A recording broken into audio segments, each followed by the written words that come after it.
Well, in fact, there's an excellent example of that, which is one of his most famous poems. At least it's one of the most anthologized, called Corson's Inlet, which includes many of these motifs. And, well, I don't know, if you don't mind, I might even read it. Yes, that would be wonderful. It's such a beautiful poem.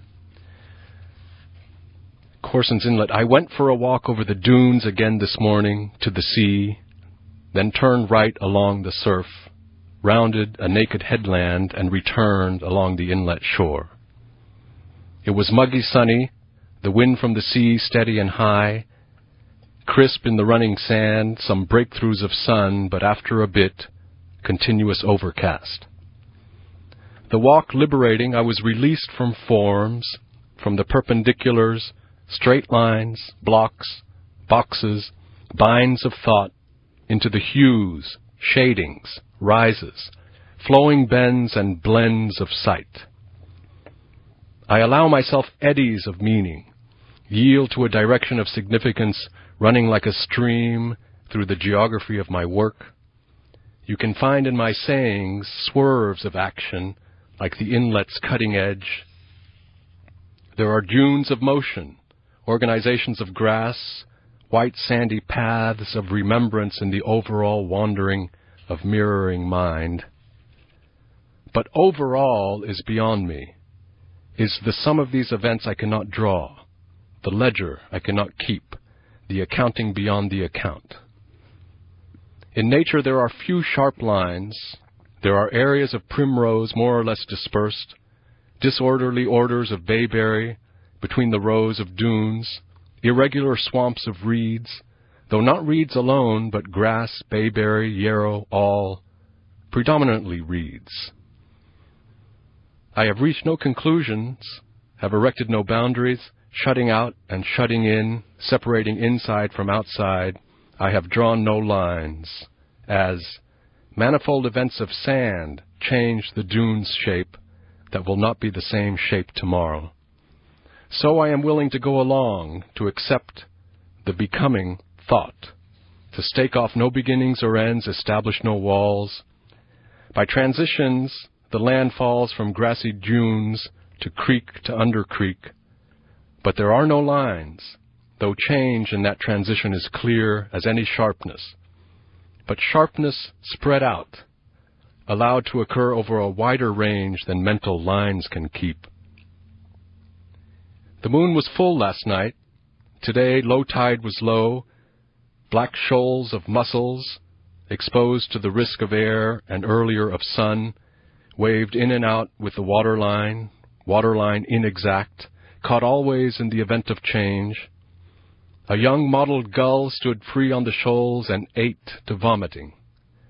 Another gull, squawking possession, cracked a crab, picked out the entrails, swallowed the soft-shelled legs, a ruddy turnstone running in to snatch leftover bits. Risk is full, every living thing in siege. The demand is life, to keep life.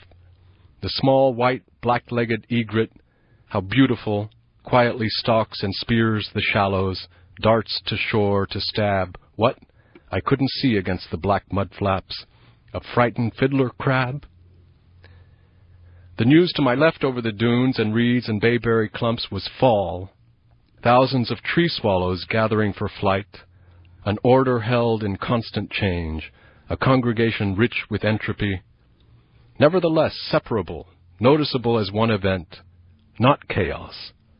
Preparations for flight from winter, cheat, cheat, cheat, cheat, wings rifling the green clumps, beaks at the berries, a perception full of wind, flight, curve, sound, the possibility of rule as the sum of rulelessness, the field of action with moving, incalculable center. In the smaller view, order tight with shape, blue tiny flowers on a leafless weed, carapace of crab, snail shell, pulsations of order in the bellies of minnows, orders swallowed, broken down, transferred through membranes to strengthen larger orders, but in the large view, no lines or changeless shapes, the workings in and out, together and against, of millions of events. This, so that I make no form of formlessness. Orders as summaries, as outcomes of actions override or in some way result, not predictably. Seeing me gain the top of a dune, the swallows could take flight, some other fields of bayberry could enter, fall berryless, and there is serenity. No arranged terror, no forcing of image, plan, or thought, no propaganda, no humbling of reality to precept. Terror pervades, but is not arranged. All possibilities of escape open, no route shut except in the sudden loss of all routes. I see orders, limited tightness, but will not run to that easy victory. Still around the looser, wider forces work, I will try to fasten into order enlarging grasps of disorder, widening scope, but enjoying the freedom that scope eludes my grasp, that there is no finality of vision, that I have perceived nothing completely, that tomorrow a new walk is a new walk. That's a very beautiful poem, and I love the fact that you read the whole thing because it has a slowness to it, a willingness to look at the world and observe and pause and hesitate. And that's part of what the length of the poem says, right? And, of course, very important is this idea that there is no finality of vision, which he ends with, right? The insistence that tomorrow's walk is a new walk and a whole new world of perception will be there tomorrow. And so the only kind of meaning that he allows himself, as he says at the beginning, is this kind of eddies of meaning that are like streams. So they're temporary meanings within a larger world of constant movement. So flights of birds and the changing shoreline. So there are small patterns, and those are in many ways what is given to us. And he says the overall, however, is beyond me. Mm-hmm. And scope with a capital S is also beyond him. Is this what you were referring to earlier when you said that reading him reminds you that life is made of this kind of change, or relative instability? It's not. He also says it's not chaos. This is important in the poem, that he's not handing all order over to its opposite, which is anarchy. It's rather forms of order or temporary consolidations of order that are never fixed at their boundaries, always shifting. Absolutely, that's what I was thinking of. And indeed, he talks about order held in constant change. So it's definitely not chaos. That's very important. I think that eddies of meaning or moments of order or temporary orders are, for him, there really are events. So the world is not made up of objects for him or even of entities, but rather of moments of entropy, of moments of connection, when you perceive an order and in fact become part of it or connect with it. And these are these eddies where order can happen for a moment, and then of course it dissolves because it's constantly moving, so you can't hold on to it, you can't fix it. It's not a stone, to go back to your introduction. And therefore, indeed, there is no overall with a capital O. And I think it's important that he associates the overall in this poem, in fact, with propaganda, right? He says there is no propaganda, there is no humbling of reality to precept. So the overall, in some way, it's a concept, right? It's a construct that human beings make in wanting to have this perspective from above, this intemporal perspective, which for Ammons, I think, really doesn't exist.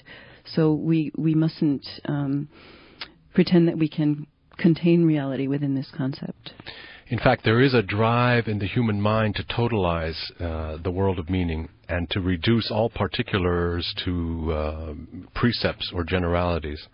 And if he were, what I find compelling in many of his poems is the struggle that the speaker of the poem is engaged in trying to learn or to avoid the becoming the victim of this compulsion to take that leap into the overall and to find that moment of scope.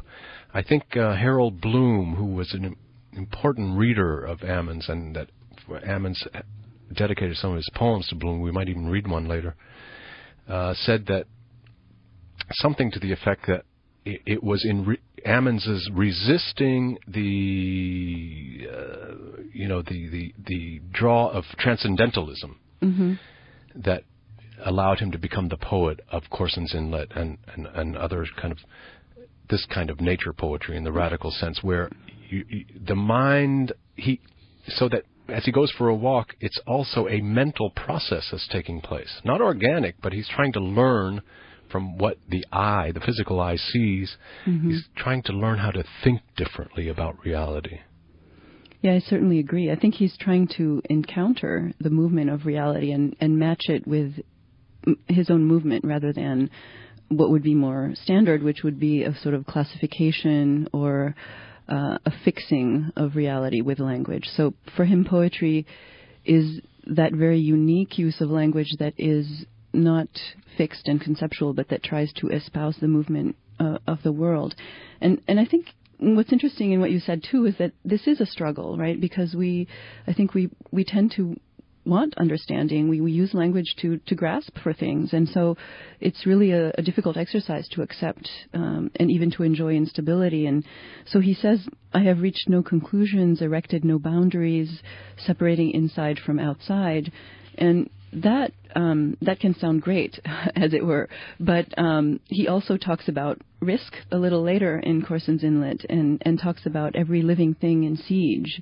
And so life is also death. It's also the struggle for life. And being part of instability is not always at all an easy thing. And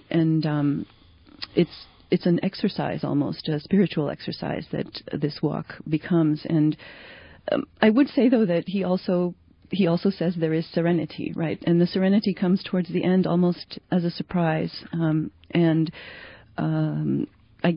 This is my question for you, actually. What do you think of this serenity that seems so important as the outcome of this struggle? Tough question. I don't see him so much as a guru looking for enlightenment or wisdom or that moment of ataraxic. That, remember, from those of you who listen to our show on Epicurus, remember the word ataraxia as that state of unperturbedness in the soul. One could, from this poem alone, imagine that, he is looking to free his mind from the rigid sort of impositions of form that come through categorization and precept and so forth, and to kind of flow with nature and become at one with nature in that regard.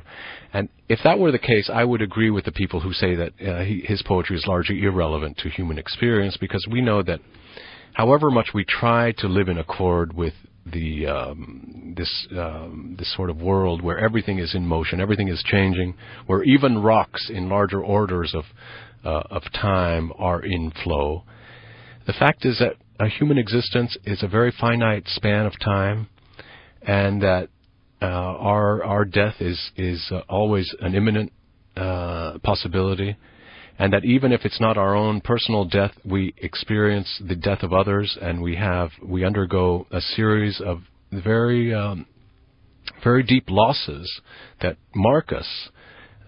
You can't be human without losing your childhood, or you can't be human without losing an illusion, or in more extreme cases, a loved one or a homeland and so forth.